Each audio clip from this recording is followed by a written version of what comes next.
Do you get recognized frequently on the street? I mean, like, I want to say yes, but I feel like that sounds crazy to be like, yeah, all the time.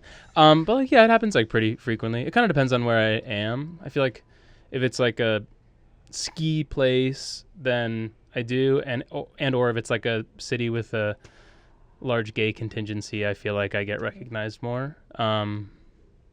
Yeah, I don't know. It's random. Sometimes I've been in cities with my friends and like it happened a lot in Barcelona, and it was like, Gay. whoa. I was like, okay, I'm moving here.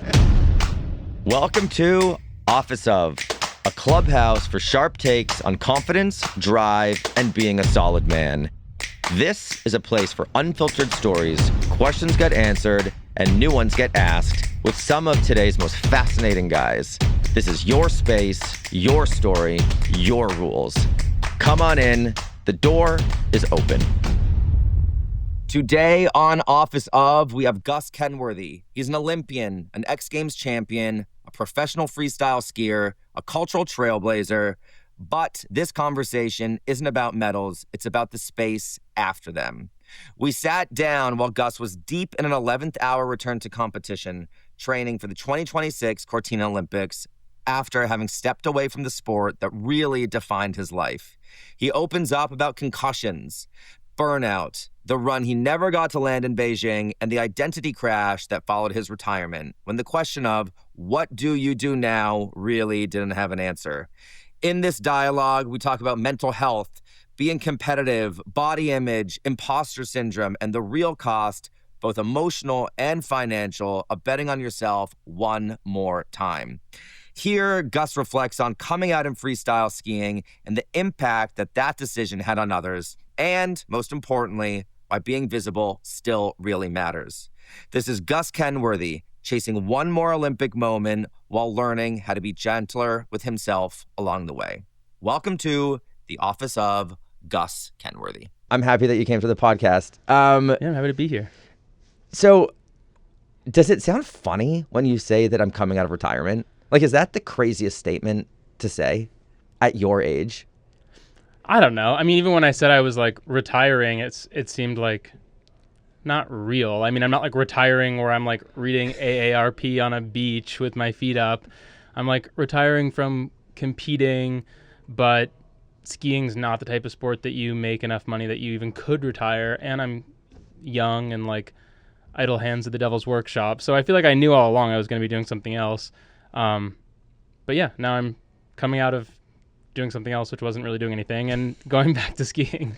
What made you decide to retire? What made you sort of decide to put a little pause on what you're known for? There was a couple factors. I mean, first I had just done it for a really long time. Like I skied my whole life.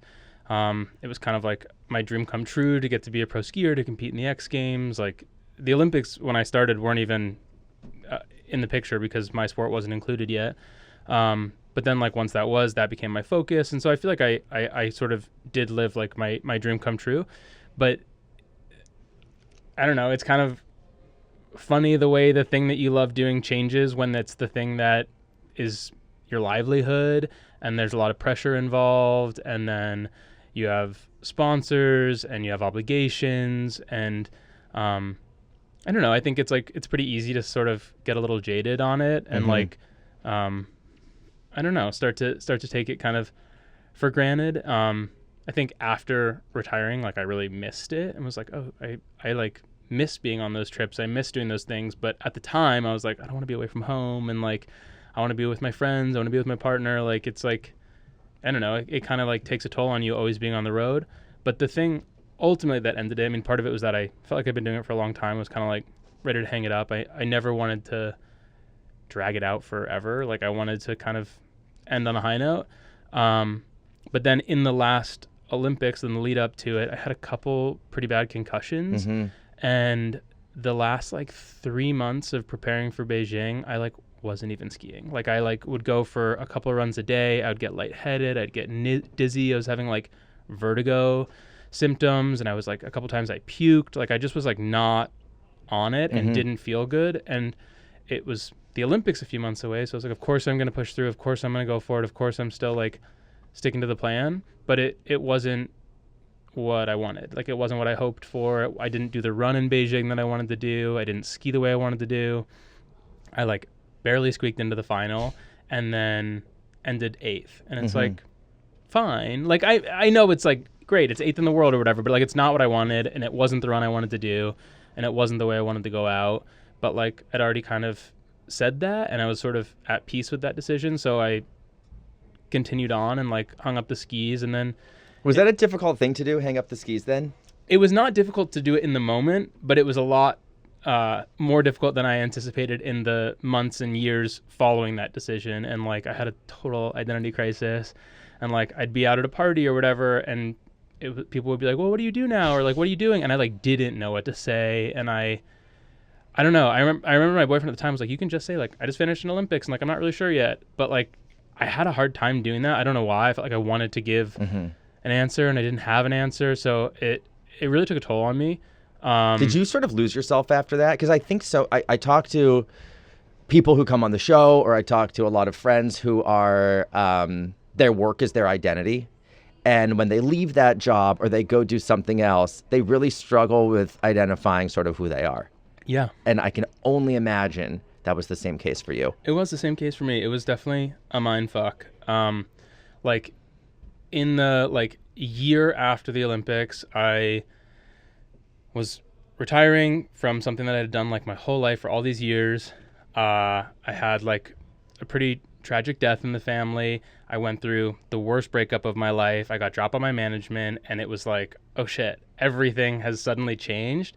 So it was a hard couple of years for me. I was like kind of just figuring it out, and I really like leaned on my friends, and like I think that's kind of like what got me through. It was like being with friends, going on trips, like coming here to New York, seeing the people that I care about the most, and like my family and my friends, and ultimately then was like, I want to live in New York, so moved here.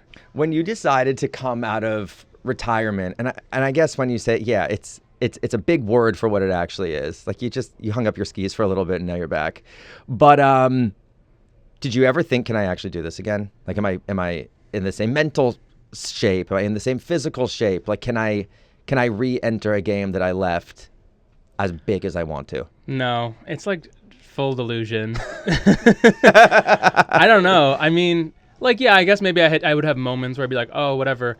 But more so I was like, I really hope I don't have the same concussion symptoms that I was having. But I didn't think I would, because after Olympics, like, I was still experiencing those symptoms in the gym. And like, if I really got my heart rate up, some of them would kind of kick in. And like, what were those symptoms? Like lightheadedness, like dizziness, nausea. So if I like was working really hard in the gym, or if I was skiing and like exerting myself, like I would just like be completely lightheaded. Like I'd be like, I have to sit down. Like I feel nauseous. Sometimes I would puke.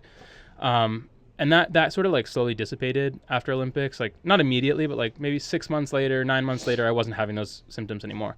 But that was in the back of my mind. Like, oh, I don't know. I hope I don't have those same things this time around. And like, also I'm just like older. So I was like, I hope my body's okay with like taking a beating again, and like crashing and falling and all these things that like, regardless of how much you try and mitigate the risks, like it's going to happen. It's inevitable. You're going to fall. Yeah. So I don't know. I think that was like one of the concerns, but in terms of like, will I be able to do it? I don't know. I think I just always was like, yeah, I can do it. Like, I don't know. I don't know what it is about me or my mental game or whatever. Like, I can definitely be a head case, but I also know that like, I'm pretty good at just understanding that like I am capable of doing something, and doing it, or at least not being afraid to try it. And I feel like with a lot of other skiers and like friends, they'll get injured and then they are really hesitant when they come back, and like it takes a long time to build up that confidence. And I feel like for me, when I've had injuries and stuff, like as long as the injured thing, like my knee or whatever it is feeling okay, I don't have any hesitation with like doing the same tricks that I was just doing or whatever. Like, that's bold. I am the opposite of that. Yeah, like, because I think there's real sort of PTSD associated with it. If I injure myself, I don't want to get back on that horse again, you know, that hurt me in the first place. Yeah. I mean, I sometimes still have fear, but it's like, I know I can do it. And in terms of like all the other tricks, Like maybe that one trick that I hurt myself on is still a little scary, and I'm like reticent to do that one trick. But like everything else, I'm like, well, I could do it 3 years ago. I can do it now. You know what I mean? Like, and maybe better. It's not gone away. So yeah, I don't know if it's like delusion or what it is. How is training going? Like physically and I guess most importantly mentally. It's going pretty well. I came out of retirement in like such the 11th hour that like the British team, I'm going for Great Britain, which I'm excited about, but also like I couldn't have even switched back to the US if I wanted to. Like I came out so last minute, there was no time for anything. So this was a very last minute decision. Yeah, I like was watching the events from afar and watched one of the World Cups that was in Aspen at the end of last season, and then World Championships, and like the level was super, super high. Like I don't in any way want to say that the level wasn't high. It was so impressive, but I also watched it and was kind of like, fuck, I feel like I could like kind of still do that. And like, not with the run that I was doing, I need to learn some stuff, but like it doesn't feel out of reach. And I don't know, I feel like I could like put my nose to the grindstone for 9 months and get it done and try and have one more Olympics. And I don't know, I like tossed and turned with the decision, but ultimately I was like, I'm not gonna be able to do this again in 5 years. You know, like if I wait another Olympic cycle 4 years after this Olympics, like I'll be 38. I'm not going to be coming out of retirement after 8 years of sitting around or whatever and be like, yeah, I'm going to go for it now. Like it's sort of now or never. So I was like, you know what? Is this it? Shall we do it? This is it pretty much? I don't know. I mean, like my body feels pretty good. So we'll see. Like before I had made it like a big point that I was like, I want to end at the Olympics. That's when I want to be done. But like this year, like there's a couple of events this season that are after the Olympics. So like maybe I would still do those. And like, who knows? I don't know. I'm not saying anything at this point. Like if I'm having fun and my body feels good, like I'm having fun. So I might do it for another season or whatever. As a professional athlete, what's your competitive mindset like? Are you a competitive? I know you said you're a bit of a control freak. Are you a competitive guy too? Yeah. Like I'm like pretty crazy competitive. I mean, I was more so when I was a kid. Like I feel like I also had a little streak in me when I was a lot younger, but that was like a bit of a sore loser. Like I like see it in like my niece and nephew, where it's like you'll play a card game or something with them, and like my sister-in-law will be like, you can let them win, and I'm like, I'm not gonna fucking let them win. But then they like are You're so like, bummed. I'm winning. Yeah, I'm gonna win. I'm better. I'm stronger. But then like they'll lose and they'll be bummed, and like I remember that was me too when I was younger, and I feel like I've definitely learned how to lose with grace and humility, and I feel like it's such an important skill to learn. But I'm still very, very competitive. How about your sort of approach to training? Over the years, how has that changed in terms of both? Like there's recovery, there's the discipline, and I guess mentally, like the self-talk. I don't know. I mean, I actually one of the girls on the British team, Zoe Atkins, is like a good friend. She's younger, and like we just had like a deep heart-to-heart on this last training camp because I was really in my head, and she was kind of reminding me that with like progress, like the moment you might be looking at, like this training camp, these few days or whatever, like might seem like it's like going down, like you're skiing worse than you were, the trajectory, whatever. But if you were to like zoom out and look at it from 6 years ago, whatever, the trajectory is up a lot, and it's maybe just down in this moment, and like it's sort of a long game. So I feel like I have to remind myself of that. And then my coach is also constantly reminding me now that he's like, dude, you just came out of retirement. Like we've had like 7 good days on snow since you came back, because we've kind of gotten unlucky with weather. And then also like I actually haven't skied that much, because the other thing I was going to say is because I came out of retirement so last minute, I have like no help. Like the British team was like, we don't have any funding for you. Like you have our support like emotionally, but that's it.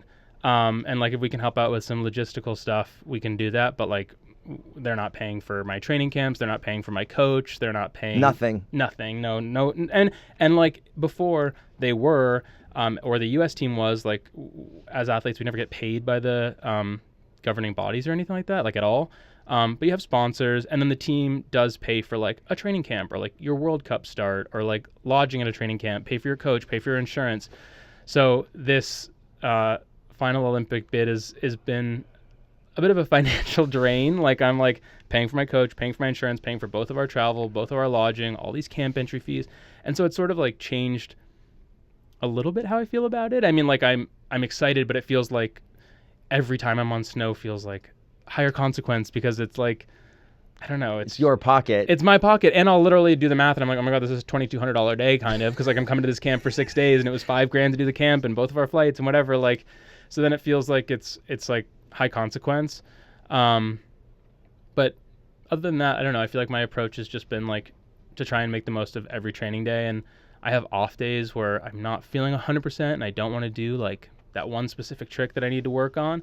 And my coach has been really good about being like, okay, well then we're going to do like the most basic shit, and you're going to like just go switch and ski through the half pipe switch all day, which is like embarrassing, but it's so helpful. What does training actually look like for you right now? I guess like, what does it look like for your body? Is it heavier weightlifting? Is it more cardio? Like, what are you actually doing on a day-to-day basis to train?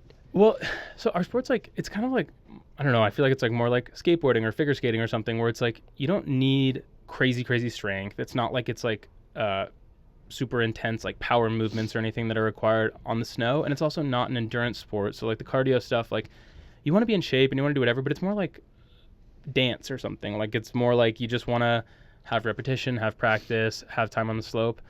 But like my training, it's not totally different from what it was the last couple of years, just like going to the gym to like feel good and be healthy and get endorphins, whatever. It's like I go to the gym, my trainings maybe become a little bit more like leg and core focused. I do want strong legs. It's like explosive power that you want more than anything else. So like box jumps, do a lot of like isometric stuff, which is all helpful, but it's not like it's like some crazy regimented program. It's like, or maybe it kind of is, but it's the same program that I was doing for the last few years anyway. I had this mindset that it was like training on crack. Like it was training 2.0. Yeah, it's that. Tell everyone it's that. It's crazy. It's fucking crazy. I barely had time to leave the gym to do this, but thank you for having me. What is that tattoo? The and sign. Oh, the and? Yeah. It's an and sign. Okay. An ampersand. My best friend Jake and I got them together in Berlin. We drew each other's. But then I'm a control freak, so I was like, oh, I'm not going to get that because he drew it bad, so then I redrew it. So I drew both of them. What does it mean for you to be, like, fully locked in? Like, do you feel at this point in your life, personally and professionally, you're, like, locked the fuck in? Not every single day. Right. Not, like, consistently. Like, this part of my life, I'm locked in, but definitely on specific days. Like, I feel like I've had a few training days since I've been back where I've been on hill where, like, yeah, I don't know. I feel like you're kind of like in that like flow state. Like you just feel, I don't know, like at peace in your body. Like everything's harmonious. Like things are working the way they're supposed to. And like when you're doing a trick or doing whatever, it's going the way you pictured it going and the way that it feels like it's supposed to. And then you're landing and you're carrying speed and like everything's just kind of like working in tandem. I've definitely had a few of those days, but it's not like, I got to get to the point where it's every day, but not yet. Do you have like recurring dreams about competing? Like, is there like a common dream or nightmare that like comes your way in your sleep? No, not about competing. When I did my first acting job, when I did American Horror Story, like in the months leading up to it, I was having dreams that I was like on set and they would be like action. And I was like, oh, no one's told me, I don't even know the lines. Like where am I supposed to be? And like everyone else knew what they were supposed to do and I didn't. And I would like wake up like feeling panicky and it was grounded in nothing because I hadn't gotten the script yet or I did know the lines or whatever it was. But that caused me stress. But no, I don't know, not like recurring dreams. I do grind my teeth though in my sleep. I like have a night guard and, during the like Olympic qualifying bids and stuff, because I'm like hyper stressed, I'll like grind through it. Like they're like, you're not going to destroy it. I'm like, it's in pieces. You've grinded through your mouth guard? Yeah. That's fucking crazy. Yeah. Holy hell. Wait, I want to talk about American Horror Story. How was that? It was so fun. Yeah, it was amazing. Was that something, did you always want to dip your toes into acting?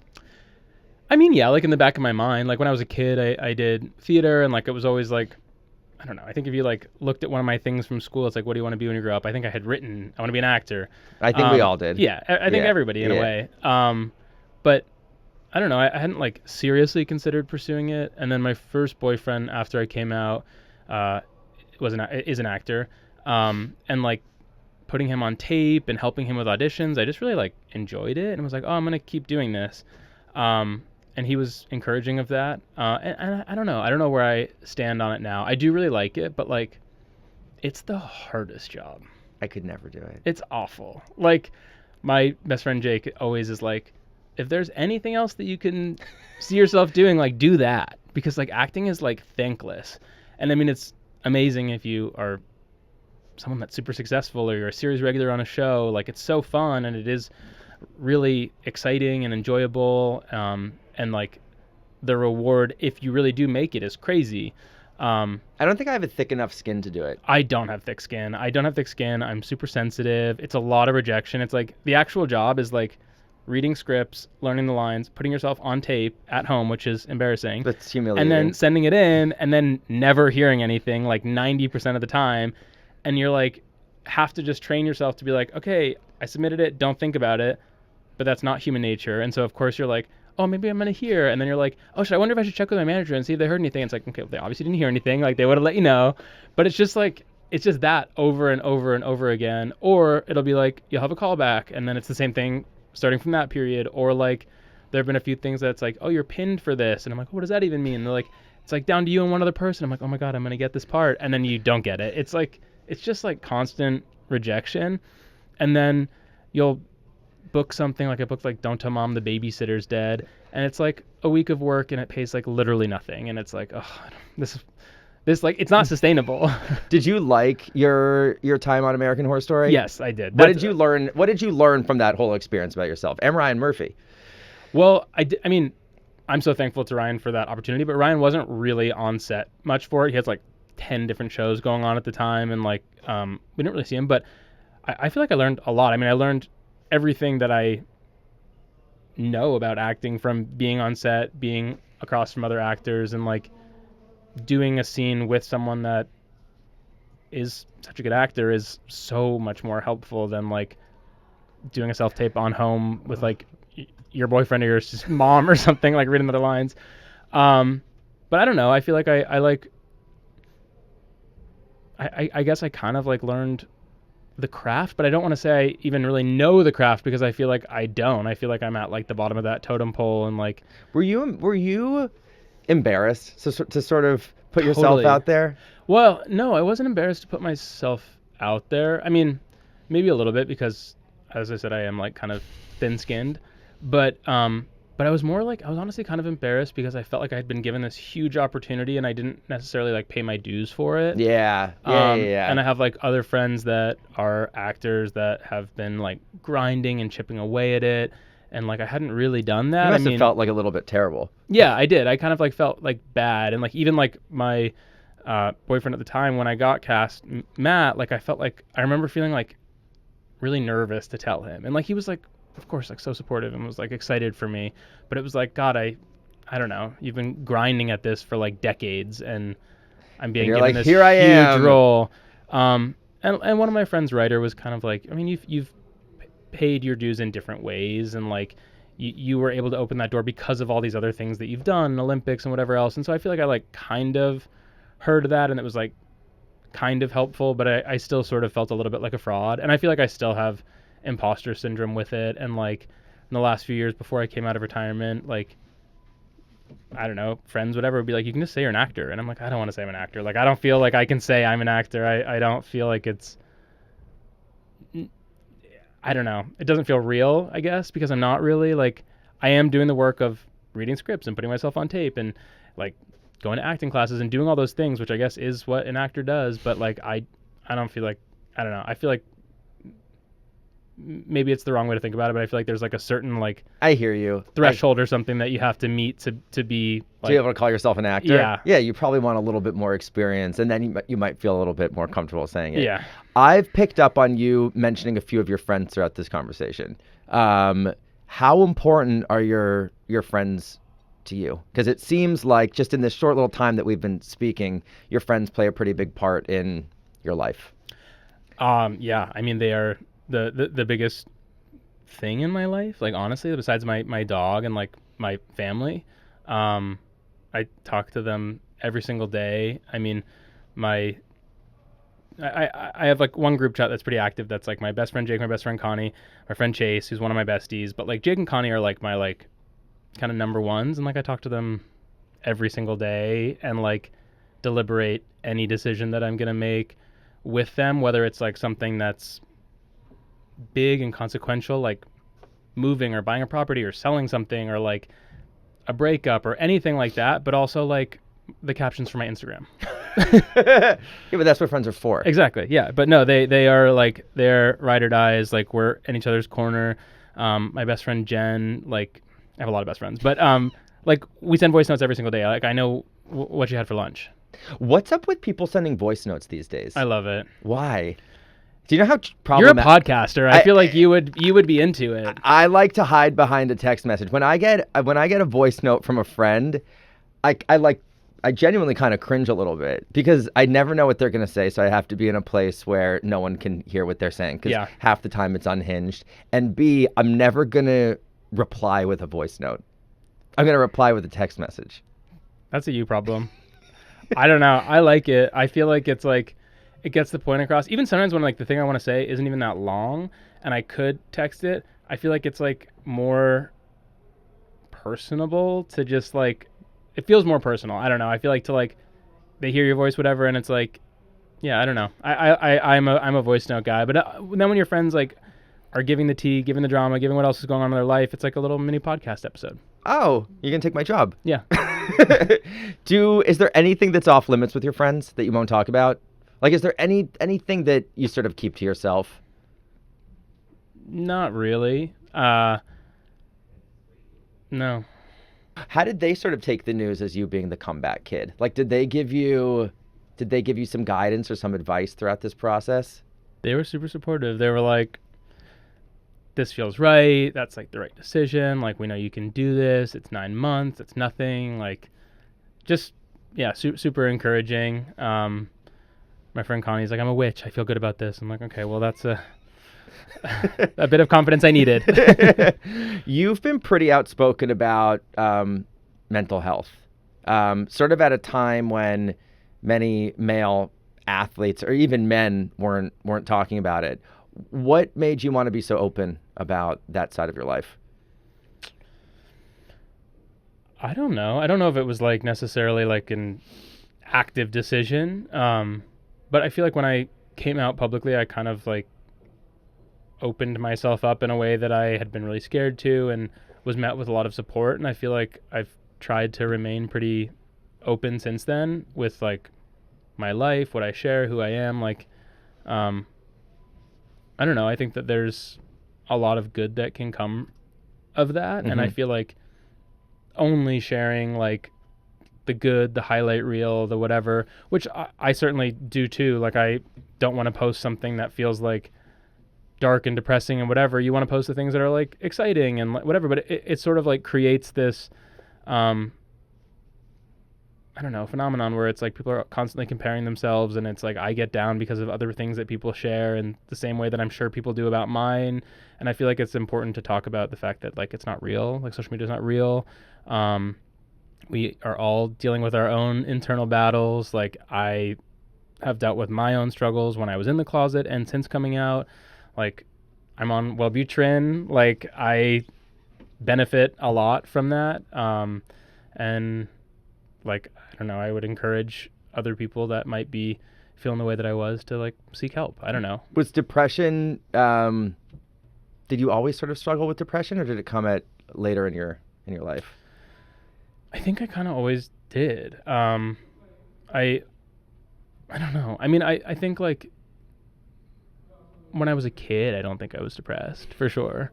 But I feel like a lot of it was tied to feelings of inadequacy when I started to realize that I was gay, when I felt like maybe people wouldn't accept that, when I felt like I was going to be disappointing people.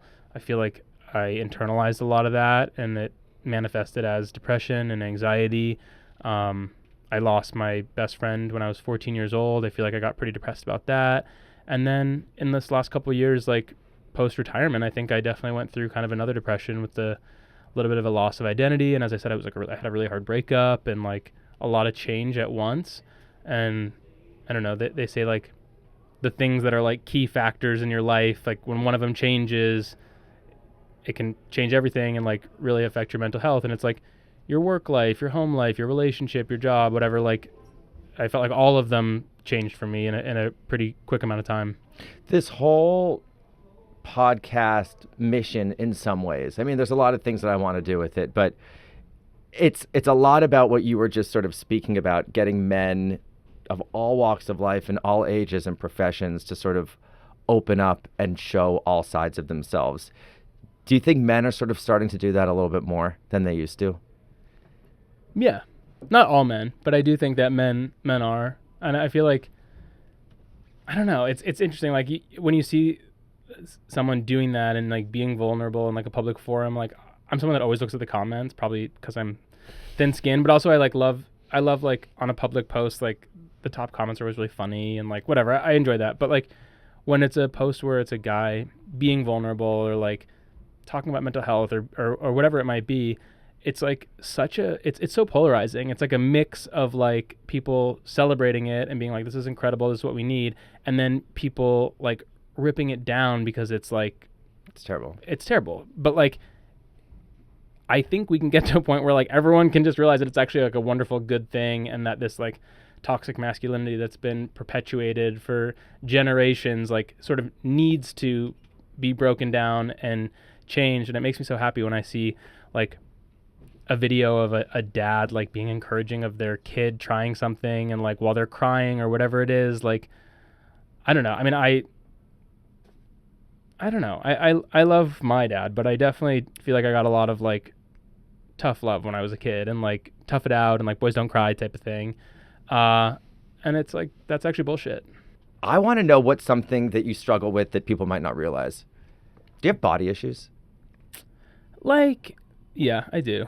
I mean, I feel like I'm like actually pretty happy with my body, but I still struggle with it too. And like, I feel like I'll be like, oh, I don't know. I don't like feel like I looked as good as I did whenever and like have some photo from some previous time or whatever. And I'm like, oh, I need to get back to that. But then like 6 months later, I'll look back at a photo of myself from that exact time and like think the same thing about it. And it's like, just in that moment, I struggle to feel good. I don't know. I feel like, yes and no. I don't feel like I'm like debilitated by it, but I feel like I well, that have my own hangups. That Instagram algorithm, I think, is the worst thing for guys and their bodies.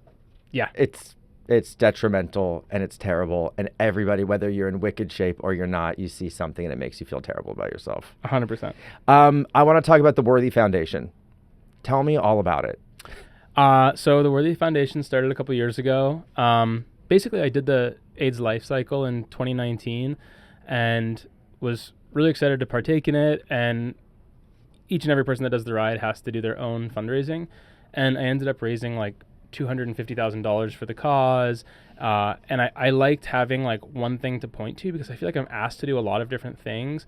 And I'm like a little bit of a people pleaser and like, how can you say no to something? Because like it is a good cause, but I feel like when you are an advocate for like a ton of different things and causes and whatever, it sort of starts to like become diluted. And I feel like you can make more of an impact when you have like one specific thing that you're either fundraising for or totally raising awareness for, whatever it is.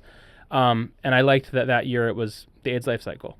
And sort of in thinking about that and talking about that afterward, decided to come up with a foundation, the Worthy Foundation, as kind of a way to do that and to sort of continue to fundraise and do good, and have it all sort of like focused. And then from there I can do with whatever I want. Like so cool. I did an event for the Rainbow Book Bus, which brings LGBTQ books to youth in states that have book bans. And like hosted an event for them and made a donation for them from the Worthy Foundation. And then this year did the AIDS life cycle again and was able to the ride fun? Like it's awful. No, it's awful. How far are you riding? It's 545 miles over the course of a week. So it's like a couple days are 100-mile days. And then the other ones are like 80 miles a day. It's like, it's a lot. Like you wake up at 5 a.m. and you get on your bike and then bike all day. And there's like rest stops and there's like wonderful volunteers. Like each rest stop, they kind of like try and bring the energy, and there's like people there with like Gatorade and water and snacks and whatever. And it's like lovely, but it's like hell. Like I also don't road bike. I think if I was like a road biker and it was like I'm a cycler, like that's what I do, then like sure, this wouldn't be that bad. But it was like the first time I did the AIDS Life Cycle was like my third time riding a road bike, and then this year doing the AIDS Life Cycle, the last time I rode a road bike was the Life Cycle in 2019. Like I like don't ride a road bike, so I mean it's like sort of like my own fault. Like I don't know if I'm like a masochist or if I'm just someone that doesn't like prepare, but I like didn't do any training rides, and I was like, oh, I did it before, I'll be fine. And then like was on the ride like, holy fuck, this is so hard. I want to talk about you mentioned people pleasing. I think I'm a bit of a people pleaser. Yeah. I have so much respect for people that aren't. Well, I've gotten pretty good at not being anymore. I used to say yes to everything. Like whether that was a plan that my friends wanted to do that I know I didn't want to do, I would just sort of do it for the cohesion of the group.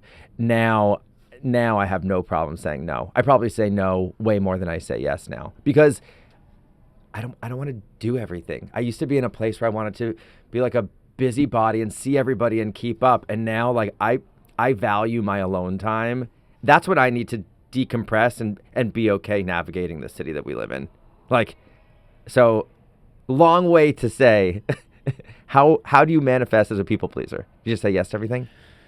Yeah, I kind of say yes to everything. And like, I don't want to say everything. Like, I feel like I will kind of stand my ground, but I feel like I want to be agreeable. I want to like go with the flow. And so I feel like sometimes that manifests in like, yeah, me doing things I don't want to do for the sake of other people. What's the biggest misconception about you? I don't know, but actually You do. What were you going to say? Well, I was at a party like 2 years ago, and this like gay came up to me and was like being chatty, whatever. And then he was like, oh my God, you're so much taller than I thought you'd be. And like, I'm not tall. Like I'm 5'10". It's like so average. So I'm like, oh my God, how short did you think I was? And so now my friends are always like, my best friends Jake and Connie were there, and so they're constantly like, oh yeah, it's my tall friend Gus, and like like they'll constantly be like, yeah, well, I mean, it's hard for you because you're so tall. So it's like that's not a misconception that I think anyone else has, but I'm a lot taller than people think. Anything else? Do people think you're going to be an asshole?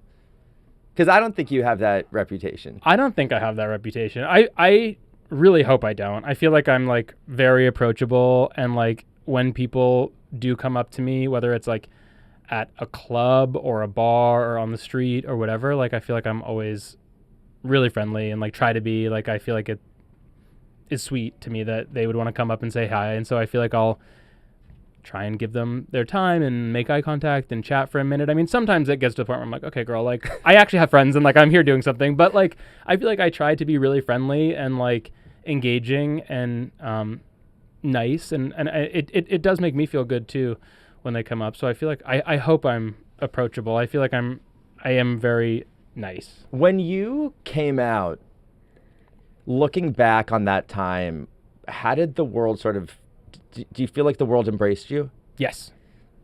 Yeah, I was prepared for it to not be that. Like, I don't know. No one had been out in my sport or in any action sport, any X Games sport, anything. So, like, I don't know. I guess I didn't know what to expect, but... Were you petrified? I was petrified. I was petrified. And, like, even the language, like skier fag would get thrown around, and you can beep that. But, like, everything that was bad was gay. This course is so gay. The judges are being gay. The weather's gay. Like, it was just, like, a lot of internalized homophobia just because of the environment that I was in. And I feel like it made me feel like there wasn't space for me and that coming out would cost me. And I just sort of got to a point where I was like, okay, well, like, if I come out and I'm completely, like, shunned from this sport and, like, end up being a pariah and I lose sponsors and I stop getting invited to events or I stop getting judged well or whatever, like, worst case scenario, whatever. I went to the Olympics. I have a medal. I've done a lot. I can feel happy with that and proud of that and, like, walk away with my head held high. And that was truly, like, the headspace that I was in. And my thought for doing it was that I was like, I want to live my truth, both for myself and like my own mental health. I had told a couple of people at that point, like not very many, but every time I told someone, I felt so much relief and such a weight off my shoulder that I was like, I want that like forever. I don't want to have to keep carrying this. And I also was like, I know that there's someone else. Like I know that there's another skier or someone else in a small town or someone that has a conservative family or whatever the reason is that they might not feel like they can be themselves, like for the same reasons that I felt like I couldn't. I know that this will resonate for someone. And it did. Has anybody ever come up to you and told you that their story resonated with them, like in a really positive, impactful way? Constantly. Constantly? I will say that most of the people that do come up to me say something along those lines. That's why I really like do enjoy when I get to meet people and talk to them. And I mean, sometimes it's really significant where they're like, your story is the reason that I came out and I was really struggling and I read that ESPN article and it meant so much to me and it actually was the thing that gave me the strength to tell someone that I was gay. Like I have had that countless times and it feels incredible. And other times it's just like, hey, I just want to say like it's so good to see you and like I love that you're out and like you're part of the community and like it's amazing. It's just like that's so nice. How cool is that though? Like that your legacy, no matter what it is, that you touched people. Like you helped some. I've touched a lot of people. And some of them have touched me too. That's the soundbite. But you've helped a lot of people. I know. It's honestly, it makes me feel really good. And I feel like I have to remind myself that sometimes because I'm really hard on myself. And like, I am really proud of that. And I think that is like the thing that I'm the most proud of in my life and career.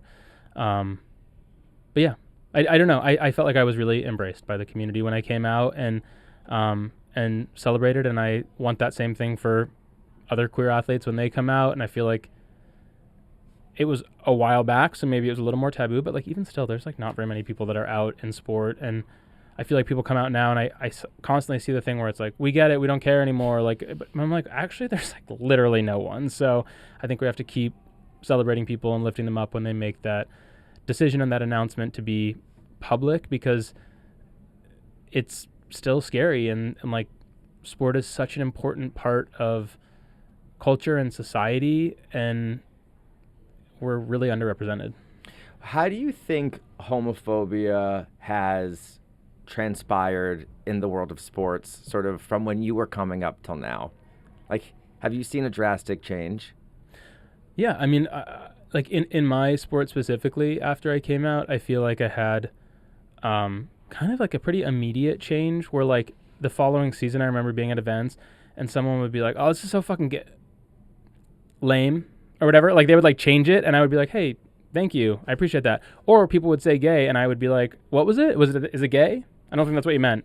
And like be a little combative, but I feel like I've really noticed a shift. And I don't know, maybe it's just around me, but like I don't hear that anymore. I feel like the language has changed in the same way that I feel like people talking about like mental health and their struggles and everything has become a little bit more normal and more celebrated. I think people are maybe just a little bit more aware of what they're saying. And I think some of that wasn't even actually homophobia. It was just like poor language choice and it was ingrained and it was cultural and societal and like people weren't thinking about it. There was no like connotation for that word in that context. And so it would get thrown around all the time. It was sort of like flippant. And then I feel like once there was a reason to think twice about it, people did. So I don't know. I feel like I've noticed that in my sport. And I feel like in general, like when I went to the Olympics for the second time in 2018, Adam Rapon and I were the first two openly gay men to ever compete for the U.S. in a Winter Olympics, which is crazy. That's crazy. It's actually crazy. And at this last Olympics in Paris, granted there's like so many more athletes in Summer Olympics, and this is not just the U.S., but like collectively there was like 300 out athletes across all the sports, all the countries. And so I feel like there has been a shift, there has been a cultural shift, and I feel like it's really exciting. But I still feel like gay men in sports struggle because there's a lot of homophobia, and I feel like a lesbian woman coming out in sport is a little less shocking. Doesn't mean it shouldn't be celebrated, doesn't mean it's not exciting and wonderful for the community and for representation and for everything else, but like I think that there are we're still underrepresented. I think men are having a really tough time right now just sort of existing. Like, I think the recent cover of GQ was all about the current state of American males, from like body maxing. And do you know what body maxing is? It's like to do the most for your body. Like, people are doing surgeries to Can they stop, please? well, I mean, actually, this is more what I want to talk about. The guys in my cohort, the guys who I am friends with and who I exist with, I don't do anything to my face. I've had Botox, and I've had Botox once, maybe 6 years ago. The guys need to stop putting shit in their faces. I feel like I look around at everybody, and they are looking more and more insane than the women out there. I have to say, I agree. Not to tell anyone else, like, how to live their life or what to do. Like, do whatever makes you happy, but, like, men, it doesn't look good. Like, if you're doing things to your face, it's not going to yield the results that you think it is going to. I feel like I just saw something saying that, like, Bradley Cooper looks like he's, like, morphing into Barry Manilow, and it's like, it kind of is true, and it's like, I don't know. At least for me, I'm like, let's just age gracefully. I also, like, think daddies are hot, so I'm just like, let yourself go. Not like let yourself go, but like let yourself go gray. Let yourself, like, age. You can have wrinkles. It's fine. So you've been with your boyfriend Andrew for about a year now. What's the best thing about your relationship between the two of you? I mean, honestly, I just think that, like, his company is something that I love so much. Like, I love taking the dog out for a walk and getting coffee together. It's like sort of like the highlight of my day every day. But he's just like, he's really, really sweet and supportive, and like affectionate in ways that I in the past haven't had or haven't felt comfortable having, and for the first time, like, have it and want it. What do you think he's taught you about yourself? I think he's taught me, honestly, like, to be a little more forgiving to myself. I'm, like, definitely my own harshest critic, and I feel like he's constantly reminding me to like, be gentle with myself, and, like, reminding me of things that I have that I should feel proud of, or, like, if I'm getting down, like, things that I've achieved, and, like, I don't know. I feel like he keeps bringing me back down to earth. When you think about your career thus far and everything that you've done, what's your proudest accomplishment? I mean, honestly, what I was just saying about coming out and getting to be, I don't know, a positive impact in other people's life, and, like, a smoke signal for people that were going through a similar struggle, and getting to be visible representation for this community, I think has been pretty awesome. It's been pretty awesome. What are your DMs like? Are they insane? Do you check them? I honestly don't. You don't check your DMs? I don't. I used to a lot, and, like, it's sometimes really taxing, and I feel like, I don't know if I'll get, like, flack for saying this, but, like, I would sometimes get them, and it's like, once you've responded to somebody, then they're, like, in your DMs, and it's like, people do not get the hint a lot of the time. Like, I feel like someone will reach out, and it's like a really sweet, heartfelt message or whatever it is, and so I'll respond and try and be whatever, kind, helpful, whatever it is that they, like, need in that moment. But then it's like the floodgates are open, and then it's like messages every day and constantly, and it's not like it happened once or twice. It's like sort of tends to be a bit of a trend, and I feel like I kind of just tried to stop. I mean, I'm on my phone too much as it is. Social media stresses me out too much as it is. And so it's like, I feel like I hope I can give to those people in opportunities, like moments like this podcast, and, like, different times where I'm putting something out there that hopefully someone can hear or read or see, and it will resonate with them. And if I ever see someone in person, I will give them their time, and I love to do that. But I pretty much don't look at them or respond to them anymore. I've considered turning them off entirely. Does that mean somebody could not send you a message? Yeah. I mean, right now, like, my inbox, the only messages that come in are from people that, like, I follow. So it's people that are in my network. And then there's, like, a separate folder for, like, anybody else. And that's what I don't really check. And I've considered just completely turning that off, but it feels like a little severe. I don't know. How do you deal with fame, though? I feel like I'm not famous. Like, I feel like I'm famous in I'm like a nice amount of famous. You are a nice amount of famous. I feel really bad for people that are really, really famous. And like, I don't know. I feel like I see people all the time, like, sort of criticizing that, being like, well, you asked for this and you wanted this, like, whether you wanted to be a pop star or whatever. Like, I remember Chappell Roan, like, after her meteoric rise to fame, like, sort of put up some boundaries and people were so upset about it.